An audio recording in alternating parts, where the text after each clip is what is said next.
Halo teman-teman Sobat Aspirasi, balik lagi nih bareng sama podcast Aspirasi bareng sama aku Nadia Sofia. Nah kali ini kita bakal ngomongin sesuatu yang dekat dengan mahasiswa, apalagi dengan perempuan. Yaitu gimana sih perempuan bisa tampil di ruang publik dengan rasa percaya diri, rasa aman, dan lain-lainnya.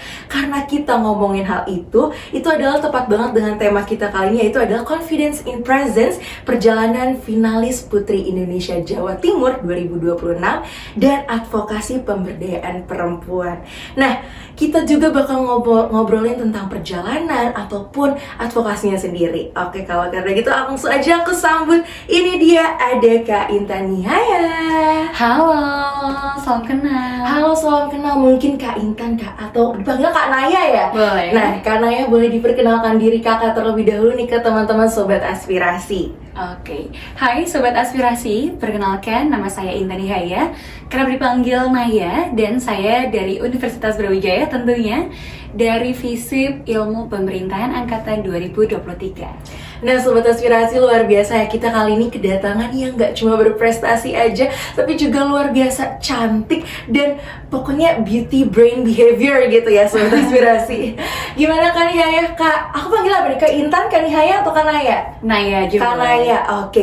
Nah berarti Sobat Aspirasi nanti bisa diceki-ceki Kak Naya gitu ya.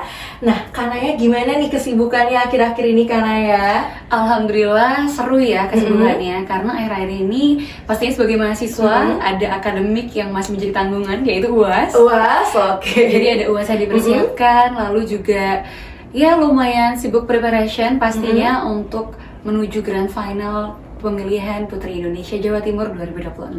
Amin, bismillah, semoga kita doakan menang ya teman-teman Sobat Aspirasi. Dan juga nih karena ya, kalau misalnya lagi sibuk gitu, apakah kabarnya sekarang baik-baik saja? Selalu baik-baik saja. Selalu baik-baik saja, alhamdulillah. Nah, aku mungkin mau tanya-tanya dulu kali ya, mungkin juga Sobat Aspirasi ini pada bingung. Sebenarnya sebelum kakak jadi finalis Putri Indonesia Jawa Timur, perjalanan awalnya tuh seperti apa sih Kak? Dari mana dulu nih? Mungkin Sobat Aspirasi juga ada yang mau sama kayak kakak, itu tuh dari mana dulu sih Kak perjalanannya? Oke, terima kasih ya Nada untuk pertanyaannya. Untuk perjalanan pastinya sebagai perempuan muda diawali dari ketika remaja lah ya. Ketika kita remaja, SMP itu aku sudah melihat teman-teman aku nih. Aku melihat kalau misalnya kita ada pentas seni, ada penampilan-penampilan di sekolah, itu kan ada yang jadi MC ya. Betul. Dan itu pasti ada perasaan yang muncul seperti, kok bisa ya dia percaya diri seperti itu di depan umum? Kok bisa ya dia tuh bisa gitu ngomong ngalir bahkan tanpa teks, dan itu untuk umur SMP. Menurut aku luar biasa gitu ya keterampilan seperti itu. Dan hal itu pada saat itu didorong teman aku yang namanya Adele. Adele sekarang berkuliah di STAN kebetulan. Dan di STAN itu dia juga bersinar sekali, sering kali mengikuti MC. Dan ketika aku SMA aku mulai coba membuat gebrakan baru ya pada saat itu, karena sebelumnya aku fokusnya di bidang tradisional dan modern dance teman-teman. Lalu karena pada saat itu aku memutuskan untuk berhijab, jadi ada beberapa batasan-batasan, dan akhirnya aku coba membuat aku mau coba lihat-lihat pintu yang lain deh. Dan salah satu pintu yang aku buka adalah pintu public speaking. Aku mengikuti berbagai course, aku tekuni selama 2 tahun, dan akhirnya aku juga aktif di bidang public speaking ya tentunya pada saat SMA. Dan pada saat itu saya sempat galau di beberapa pilihan, karena pada saat itu saya bingung untuk mengenali dunia organisasi dulu atau langsung ke dunia duta. Pada saat itu akhirnya saya memutuskan untuk dunia organisasi, karena saya juga ingin mengenal diri sendiri mengenai bagaimana sih, karena kan kalau kita berorganisasi kita bersosial ya. Betul. Kalau kita bersosial kita juga tentunya mengenali diri sendiri.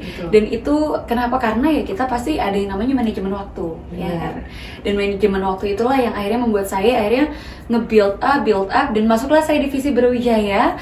Pada saat itu saya aktif di berbagai organisasi awalnya. Apa aja tuh Kak organisasinya? Pada awal-awal tahun, di 2 tahun pertama mungkin ya, semester 1, semester 2 itu ikut MUN, ikut yang Euro House, waktu itu ke Maastricht, Belanda.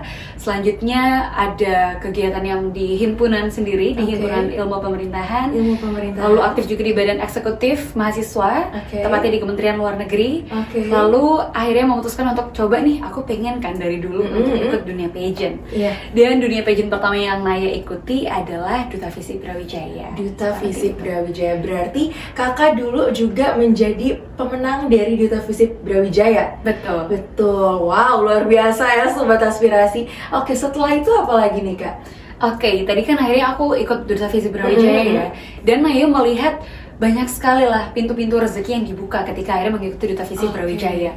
Alhamdulillahnya dikelilingi orang baik, dikelilingi orang-orang yang impactful sekali di Duta Visip, dan saya menyadari bahwa pageantry it's not something yang ya hanya kan orang-orang kadang menganggap hanya ya sudah ini kecantikan saja. Betul. Padahal di dunia itu kita juga mempelajari banyak sekali hal-hal kecil yang Naya rasa ini perlu gitu untuk diajarkan ke halayak umum. Dan itulah yang akhirnya nge-build up Naya untuk membangun advokasi Naya yang fokusnya di bidang pemberdayaan perempuan. Dan akhirnya nih ketika akhirnya ikut Duta Visip Brawijaya, selanjutnya Naya fokus untuk mempersiapkan diri di Duta Visip Brawijaya.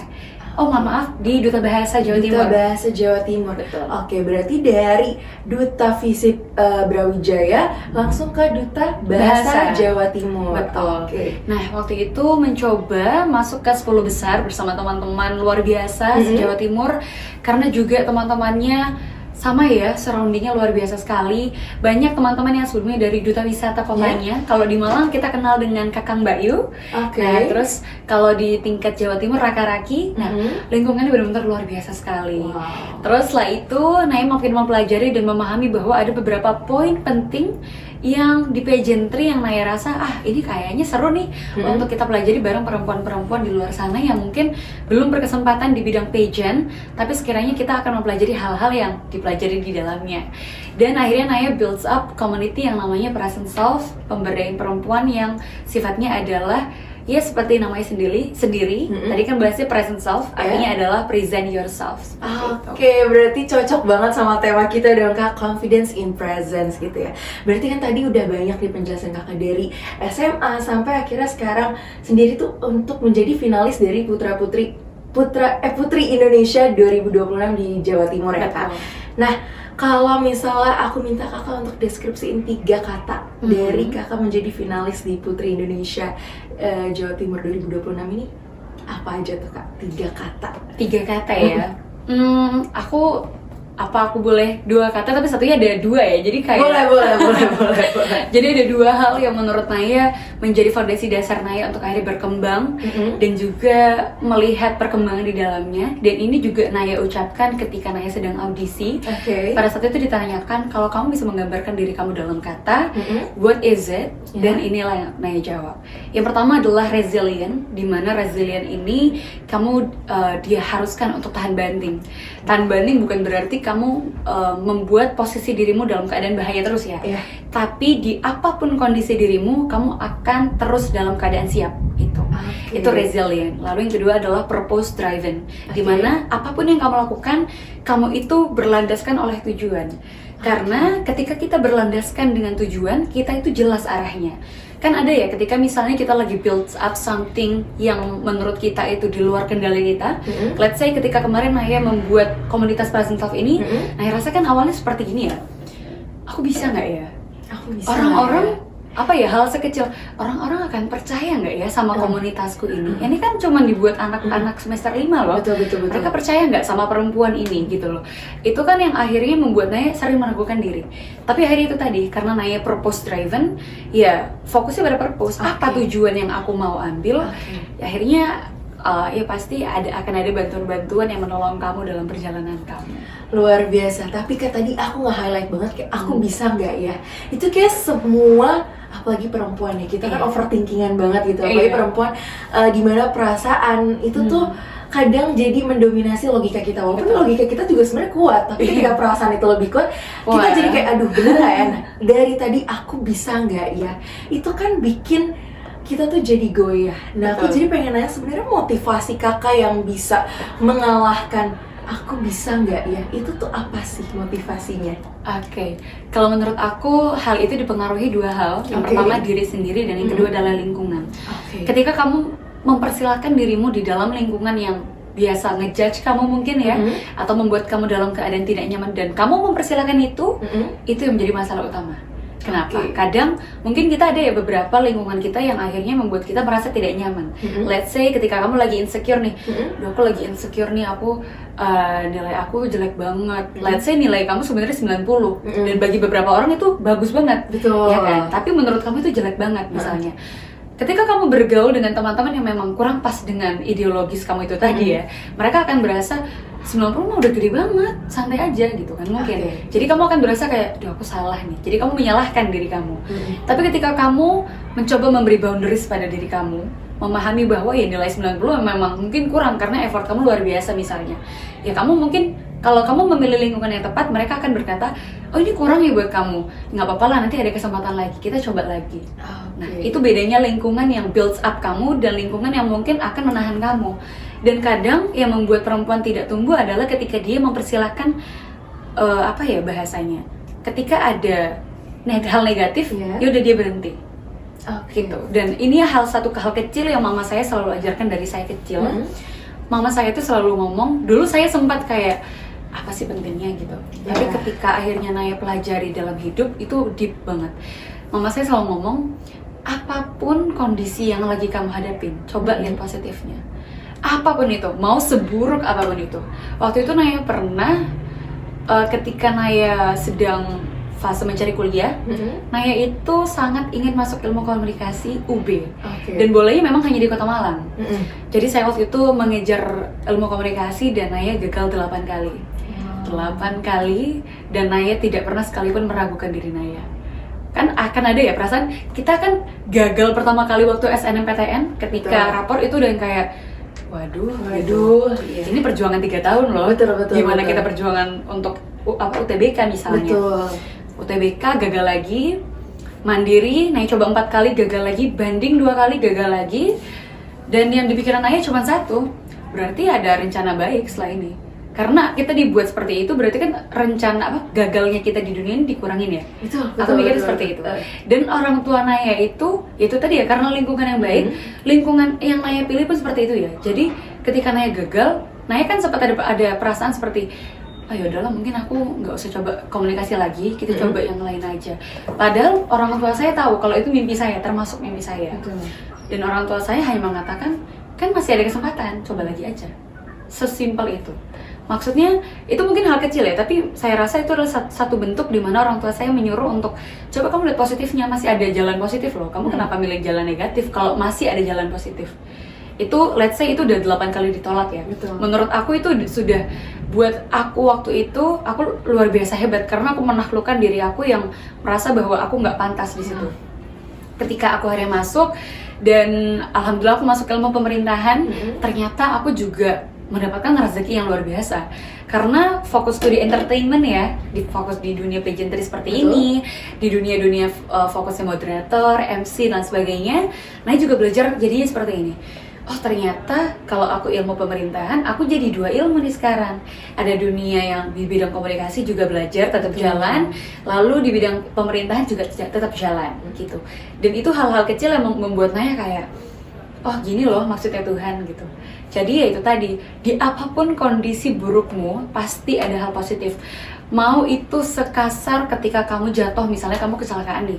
Kamu kecelakaan ketika kamu mau kelas. Terus kamu mikirnya kayak ya udahlah aku nggak bisa ujian, nggak bisa gini, nggak bisa gitu. Ya barangkali itu sebenarnya cara Tuhan untuk membuat kamu istirahat. Karena barangkali hari-hari sebelumnya ketika kamu harus istirahat, kamu tidak memilih untuk istirahat. Gitu. Jadi ya cobalah kamu cari-cari apa sih hal positif yang Tuhan mau untuk kamu lihat pada saat itu. Berarti tadi turning point atau motivasinya adalah ada diri sendiri dan juga lingkungan gitu ya Kak. Dan setelah itu dari pengalaman dari Kak Naya juga terkait kegagalan dan lain-lainnya itu adalah fokus pada positifnya. Karena yang kita hadapi memang sudah negatif gitu ya. Maksudnya ada sisi negatifnya, tapi kita harus tetap mencari sisi positifnya itu apa. Luar biasa sekali ya Sobat Aspirasi bahwa Kak Naya ini juga bisa mampu. Itu yang termasuk dari resilience ya sih Kak? Betul. Jadi udah 8 kali menghadapi kegagalan untuk masuk PTN, tapi tetap bangkit, tetap resilience, tetap kuat untuk lanjut gitu ya Kak. Nah Kak, sekarang mungkin aku pengen nanya tentang advokasi ini nih, pemberdayaan perempuan. Kenapa dari banyaknya isu yang ada, Kakak tuh ngambilnya isu perempuan dan juga fokusnya kan ke kepercayaan diri ya. Iya kan? Betul. Kepercayaan diri, public speaking. Karena kan misal orang mikir fokus perempuan tuh banyak loh. Tapi Betul. kenapa sih kakak milihnya ini? Karena public speaking itu membuka jalan di dunia aja menurut aku. Oke. Buat aku, di dunia manapun, di pekerjaan apapun, pasti hubungannya ada public speakingnya. Oke. Nah, public speakingnya ini sebenarnya kakak ada khususnya sendiri kah untuk para perempuan atau memang ya udah kita mampu untuk mengajari perempuan untuk public speaking aja gitu? Oke, tadi back with my words before, aku tadi ngomong tentang public speaking ada di mana-mana ya. Betul. Dan itu menurutku pengaruh sekali. Apapun cita-cita perempuan pasti membutuhkan skill public speaking di dalamnya. Seperti apa? Let's say ketika kamu menginginkan sesuatu, kamu kan harus punya skill komunikasi yang baik. Betul. Supaya kamu mendapatkan itu sebagai tujuan utama. Let's say kita lihat di dunia pageant. Dunia pageant, ketika kamu tidak memiliki skill komunikasi yang baik, kamu akan susah dipercaya orang. Kenapa?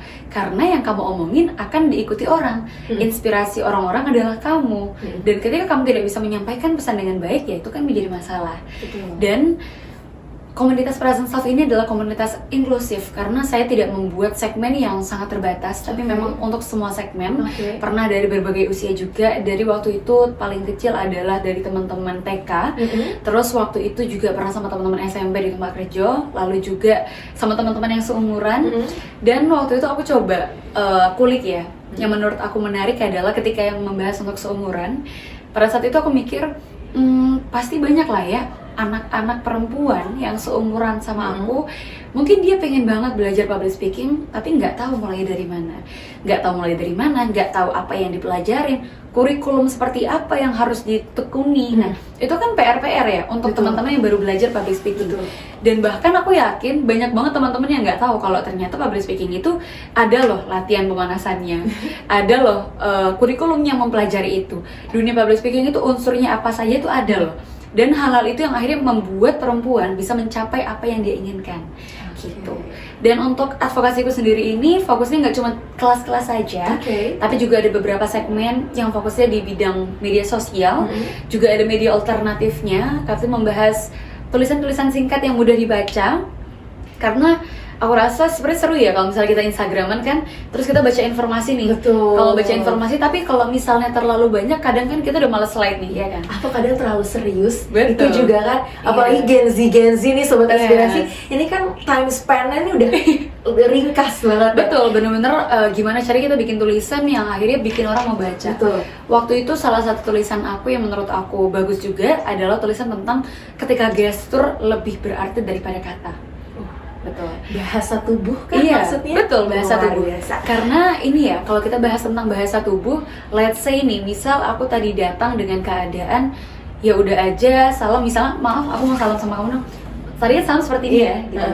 Salam dengan salam seperti ini tadi, dan dengan ketika kamu ya udah aja seperti ini. Beda kan rasanya? Tentunya beda. Ada rasa kepercayaan yang diberikan di situ. Betul. Gitu. Pun pasti aku yakin teman-teman pasti pernah lah ya salaman sama orang yang ketika salaman itu yakin sekali seperti ini. Halo, salam kenal, aku Naya. Beda kan yang didapat? Beda banget ketika dengan dia seperti ini. Halo, salam ya, aku Naya.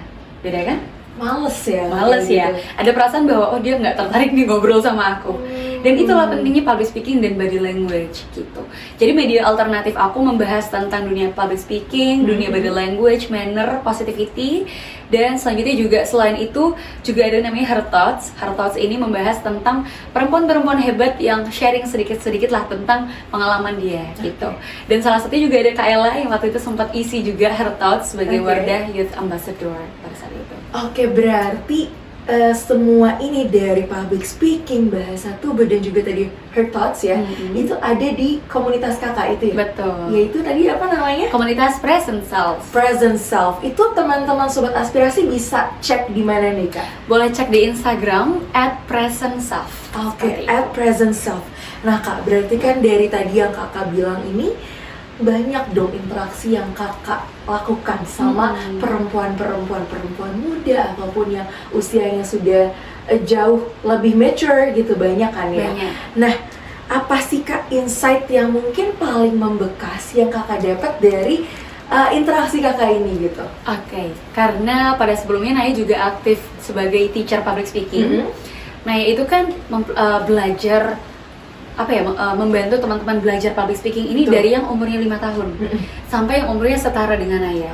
Itu kan berbeda ya cara mengajarinya, pasti berbeda sekali. Dan Naya mempelajari bahwa ketika kemarin Naya buka satu kelas offline presence self yang seumuran ya, benar-benar kita cobalah kelas trial gitu ya. Ada satu hal yang membuat Naya kayak, oh ternyata ini impactful ya. Karena kan kita ada perasaan ketika kita building komunitas seperti, apakah ini penting ya? Apakah mereka percaya sama aku? Dan ketika itu mau selesai, aku kan coba membuat, ada sesi pertanyaan nggak sebelum kita akhirnya berpisah nih. Mereka cuma nanya satu hal, dan itu membuka mataku sekali. Mereka cuma tanya, kapan ya kelas keduanya? Trial kelas selanjutnya kapan? Aku mau coba. Karena pada saat itu Naya kan sebenarnya kelasnya hanya memberitahukan ya antara body language dan public speaking, what's the matter, apa hubungannya, korelasinya. Lalu pada saat itu kan kelasnya kita sudah coba praktik dan sebagainya. Tapi ada satu hal menurut Naya kurang, karena praktiknya kalau kita di kelas terbuka kan, walaupun pada saat itu Naya memang batasi sekali ya untuk kuotanya supaya lebih intensif. Naya rasa kurang nih kalau misalnya kita nggak coba satu-satu. Dan akhirnya Naya coba, aku pengen coba mode teacher nih ya. Kita coba belajar deep untuk teknik vokal dari public speaking. Pada saat itu ada hal kecil yang Naya bantu pelajari teman-teman, karena kebetulan teman-teman juga yang ikut kelas ini adalah teman-teman yang aktif di MC. Dan waktu itu Naya coba, aku pengen coba denger kalian pemanasan MC. Coba deh ngomong A, I, U, E, O. Hal sekecil ini aja sudah membuat mereka menyadari bahwa ternyata berbeda ya. Seperti misalnya seperti ini. Kalau kita latihan A, I, U, E, O tuh kan biasanya seperti ini, kayak yaudah A, I, U, E, O ya kan? Padahal itu salah. Yang benar adalah kita nggak boleh merasa malu. Kita harus ada perasaan kayak A, I, U, E, O. O ya O, E ya E. Buat orang itu tahu kalau kamu ngomong E. Kadang kalau kamu cuma ngomong A, I, U, E, O, orang kan nggak tahu, mulutmu cuma sekedar segini saja. Dan itulah yang membuat waktu itu orang-orang kayak, ternyata beda ya latihan ketika kamu all out dan latihan dengan kamu ya sudah aja gitu. Berarti benar-benar berasa bahwa hal sekecil apapun yang kita lakukan itu memang berimpact gitu ya Kak, buat teman-teman semuanya. Present Self ini berarti berdiri sejak kapan Kak? Untuk berdirinya baru banget dari tengah tahun, dan untuk buildingnya sendiri memang rencananya, preparationnya memang lama, sudah 1 tahunan. Naya research and developmentnya memang lama karena Naya coba melihat pasarnya dulu, kayak ini aman nggak ya teman-teman, kira-kira tertarik nggak dengan segmen seperti apa sih yang teman-teman mau follow kira-kira. Karena kan kalau Naya itu fokusnya sebenarnya simpel-simpel dulu. Pertama, bikin mereka tertarik dulu. Bikin mereka tertarik itu dalam artian apa? Ketika mereka buka akun, mereka ada perasaan follow Untuk menemukan hal seperti itu kan perlu dedikasi yang tinggi. Perlu berarti kan kamu butuh bikin desain yang bagus, butuh taktik ya. Betul, kamu butuh bikin branding dari akun yang bagus, warna-warna yang menggambarkan ini present self seperti itu. Dan di akhirnya ketika building media sosial, building present self ya memang membutuhkan waktu lama.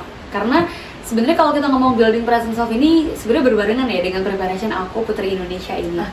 Sebenarnya untuk Putri Indonesia aku memang sudah ingin dari tahun lalu, tapi memang pada tahun itu aku masih fokus untuk kegiatan yang lain.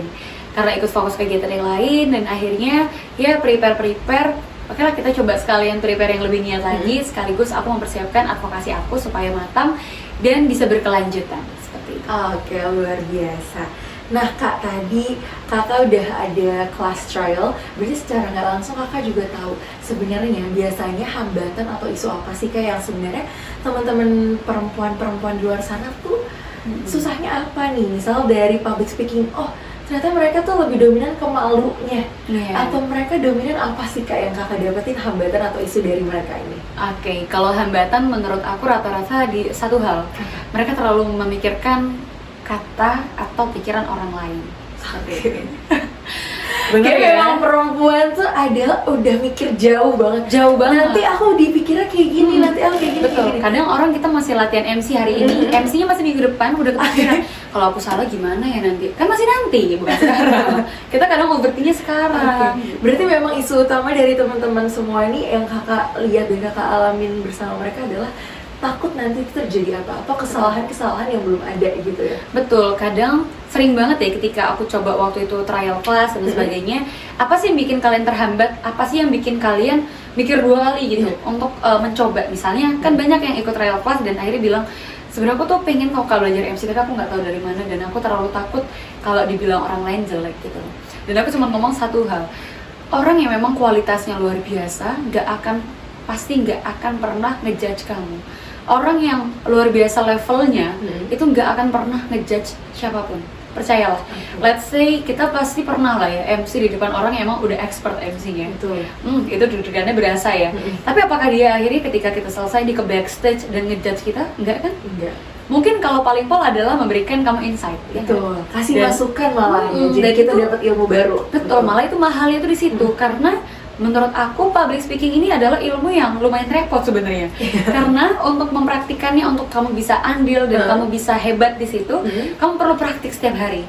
Kamu benar-benar kan ada ya orang ngomong kalau public speaking kamu harus ngobrol di depan kaca setiap hari. Kamu harus bisa ngobrol sama dirimu. Dan kenapa sih harus di depan kaca? Karena ketika kamu ngomong sama dirimu aja nggak berani, gimana kamu ngomong sama orang lain? Dan itu yang menjadi PR. Kadang orang merasa bahwa kepercayaan diri itu ketika ya udah validasi saja. Itu yang salah. Validasi itu bukan kepercayaan diri ya teman-teman. Validasi adalah hal-hal yang membantu kepercayaan diri itu saja. Tapi kepercayaan diri itu adalah aksi. Dan ini yang menjadi PR yang perlu dipelajari lagi sama teman-teman di rumah gitu ya. Kenapa sih kok kepercayaan diri adalah aksi gitu ya? Karena kepercayaan diri itu bisa didapatkan ketika kita sudah melakukan sesuatu. Let's say hari ini kita lagi podcast bareng ya. Mungkin buat kamu kayak udahlah kita lagi podcast bareng. Ya udah dia juga ada mungkin ada sas ya, ada hal yang dibawa, ada yang dibanggakan. Jadi dia sudah percaya diri lah dengan dirinya. We never know. Aku dari tadi deg-degan banget sebenarnya. Iya kan? Aku udah perasaan aduh kalau aku salah ngomong gimana nih gitu. Aku kalau kayak gini gimana nih? Itu tuh ada. Tapi aku yakin kalau pasti ya kita melakukan saja yang terbaik karena hasilnya pasti nanti akan ada. Dan seringkali ketika aku seperti ini sharing sama teman-teman, aku mendapatkan insight yang positif. Mereka akan ngomong kayak Kak makasih banget ya. Aku sering banget makasih banget ya. Dan mereka akhirnya ngundang aku untuk MC selanjutnya. Itu kan hal-hal kecil yang sifatnya adalah kepercayaan ya. Betul. Dan aku menyadari bahwa ketika aku melawan diriku sendiri, aku melakukan aksi kan berarti. Aku melawan diriku sendiri, akhirnya menghasilkan sesuatu dan aku akhirnya merasakan PD-nya itu tadi. Aku ternyata dipercaya ya sama orang. Itu namanya kepercayaan diri. Dan itu memang membutuhkan pengorbanan dan aksi untuk melawan diri sendiri. Butuh pengorbanan dan kekuatan untuk melawan diri sendiri ya Kak. Berarti kan tadi itu dari tantangan dan juga sebenarnya udah ada sedikit-sedikit tipsnya gitu ya Kak. Kalau misalnya tadi aku pengen balik lagi bahas bahasa tubuh nih. Bahasa tubuh tadi kita juga udah nyontohin kenalan mana yang emang yakin jadi merepresentasikan sesuatu, mana yang ya udah ala kadarnya aja. Kalau tadi bahasa tubuh sebenarnya apa-apa aja sih kayak yang perlu diperhatikan dari kita sebagai perempuan untuk merepresentasikan diri kita dari bahasa tubuh tuh apa aja? Oke, ini pembahasan menarik sekali karena saya seperti present self class ya di sini. Nah, kalau dari aku sebenarnya perempuan itu tidak ada batasan untuk berekspresi. Tapi yang membatasi kita adalah ruang di mana kita berada. Let's say kita lagi di ruang kelas, nggak mungkin dong kita berpakaian yang kurang sopan, ya kan? Nggak usah lah ruang kelas, ruang kuliah saja, mungkin let's say ruang kampus itu sudah berbeda kan cara berpakaiannya dengan kamu ke pantai. Nah, itu berbeda. Itu adalah salah satu hal yang akhirnya nge-build up body language. Kenapa sih kok fashion? Kenapa sih kok hal-hal yang sifatnya adalah berpakaian berhubungan dengan body language? Karena berpakaian itu menunjukkan kerapian dan penghormatan kita terhadap diri sendiri.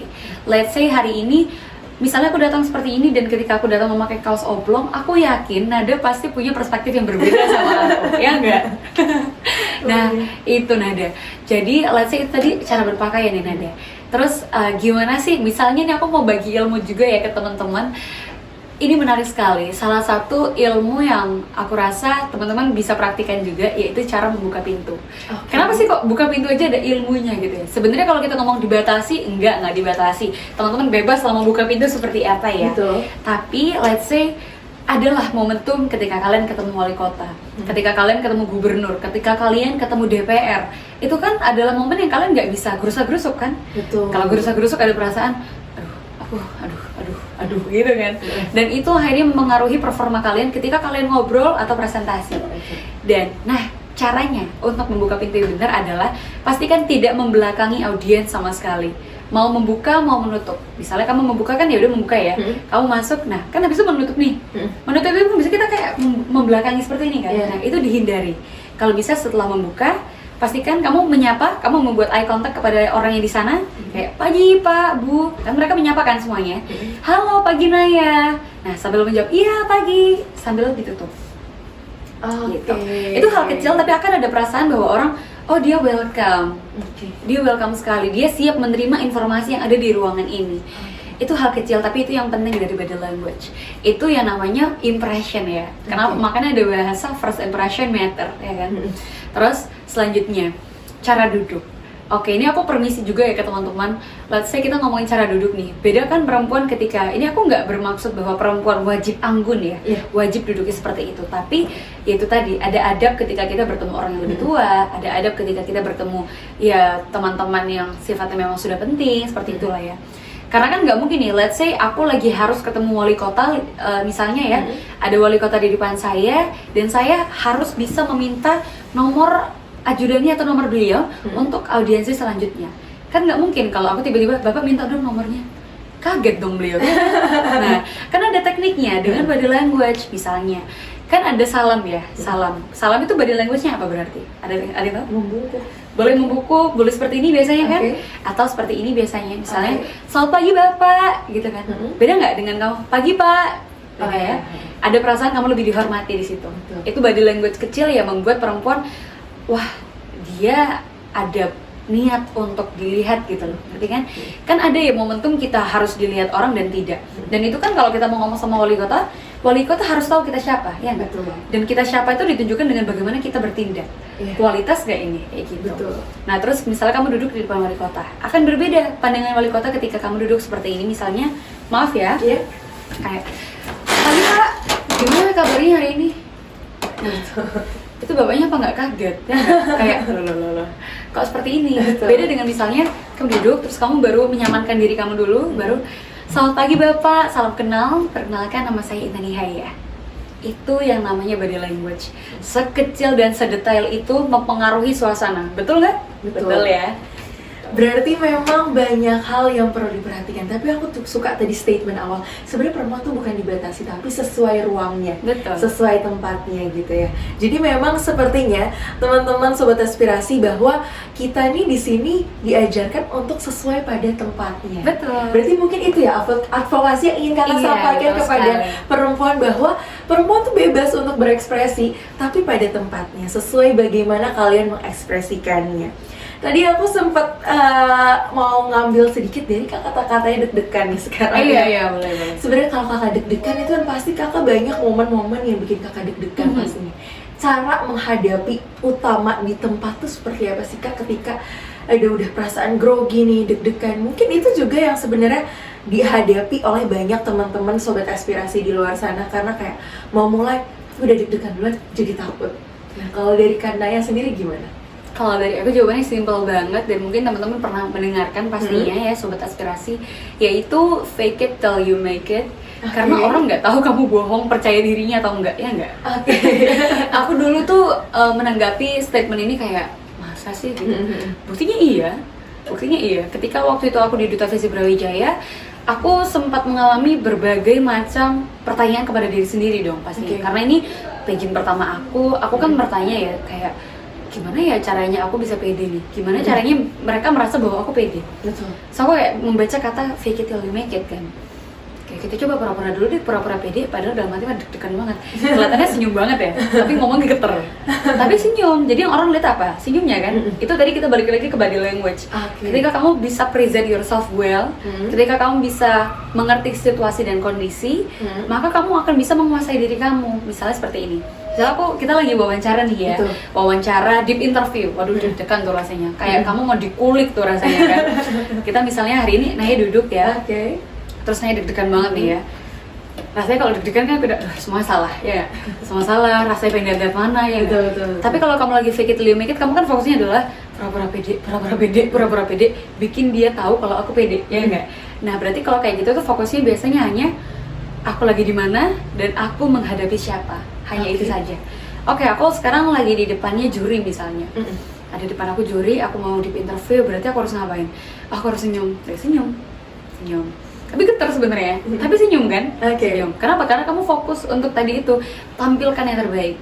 Dan aku selalu memahami dan selalu ngomong ke semua temanku yang nggak pede. Bahkan ketika kemarin audisi aku juga ngomong ini ke temanku. Kita kan pasti deg-degan ya. Ketika kita dituntut untuk show our best. Ketika, nggak usah lah kita ngomongin show, kita ngomongin presentasi di kelas. Kadang kita kalau misalnya presentasi hal yang kita nggak kuasain, rasanya tuh kayak, nggak siap. Nah, hal yang perlu disiapkan pastinya adalah momen untuk menyadari bahwa kamu tuh sedang di situ. Itu yang pertama. Jadi kamu nggak usah mikirnya terlalu jauh, iya kan? Kadang itu yang bikin kita merasa akhirnya nggak nyaman di situ.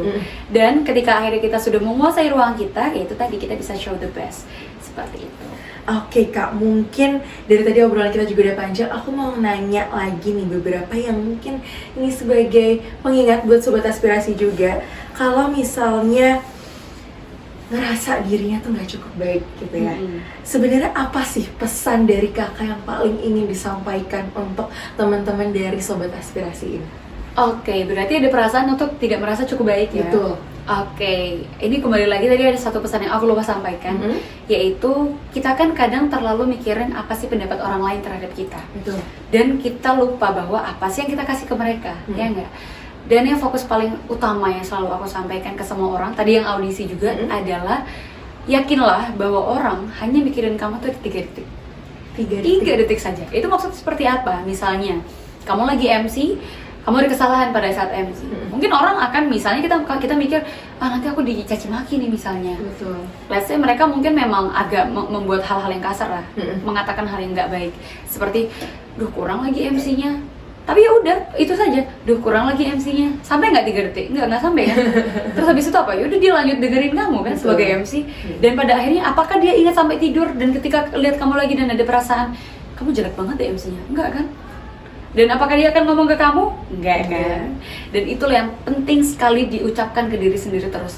Aku dulu ketika akhirnya harus perform, ketika aku harus ngobrol sama orang, aku cuma mikirin orang itu nggak akan lihat aku, karena pada akhirnya orang itu hanya peduli dengan dirinya sendiri, hanya peduli dengan aku tadi udah gini nggak ya, ya nggak, aku udah cantik nggak ya, aku udah wangi nggak ya, aku udah rapi nggak ya, gitu.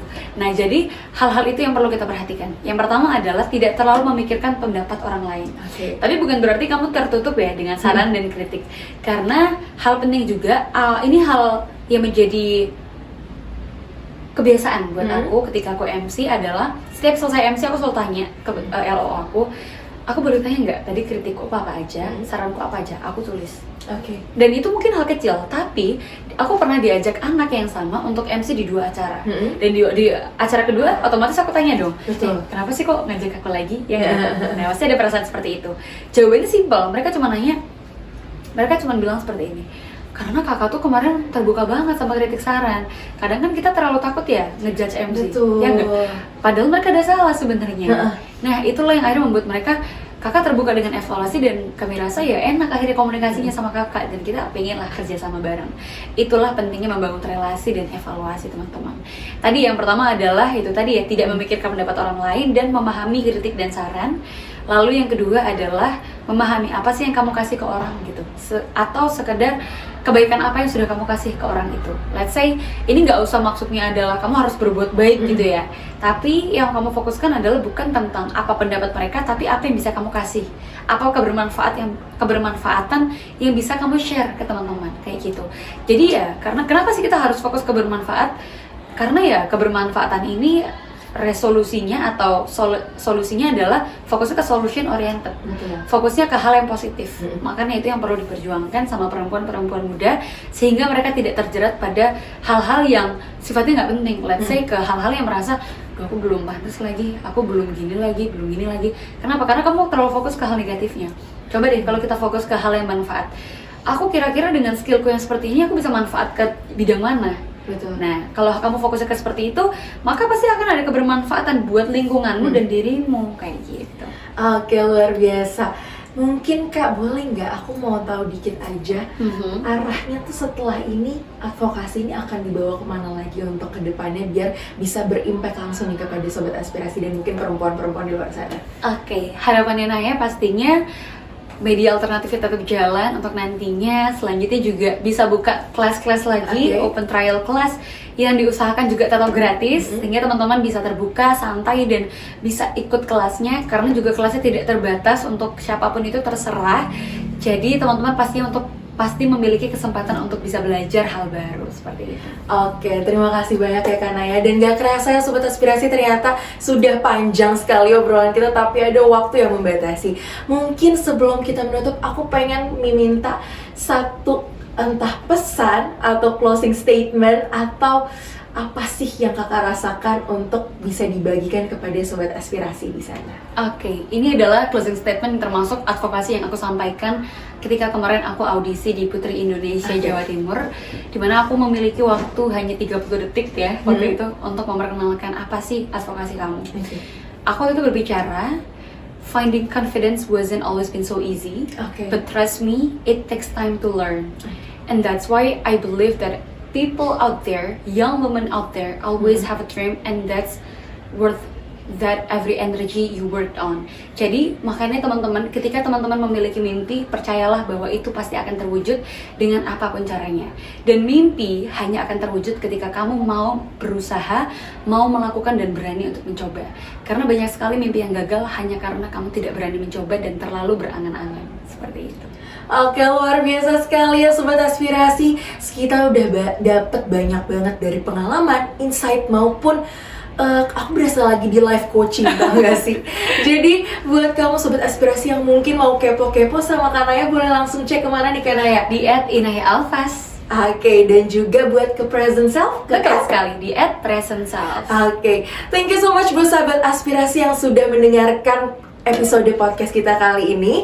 Jangan kemana-mana karena pastinya nanti next-nextnya kita masih ada podcast yang lebih seru lagi. So, thank you so much. Aku Nadia Sofia. Dan saya Intan Nihaya. Kami pamit undur diri and see you. Bye-bye.